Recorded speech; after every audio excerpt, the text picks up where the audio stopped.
Hello friends. Hand waving, welcome back to another fun science experiment with me. Today, we are going to explore a super cool activity using just a lemon, water, and some salt. Nimbu, yes, that's it, things you already have at home. First, let's take 2 clear glasses. In the first glass, pour normal water, just plain water. In the second glass, add the same amount of water, but now add 3 big spoons of salt. Mix the salt really well until it dissolves completely. This is called salt water. Now it's time to test what happens.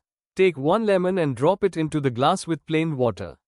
What do you see? It sinks to the bottom. Open mouth faced now, take another lemon and gently place it in the salt water. Wow, look at that, it floats on top. But why is this happening? Here's the science. Salt makes the water heavier, or as scientists say, more dense. This extra density gives the lemon a little push upward and helps it float. Plain water doesn't have that push, so the lemon sinks.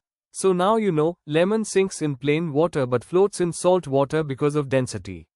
Try it yourself at home and show it to your friends or family.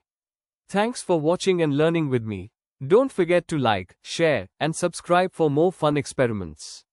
Bye. Hand waving smile.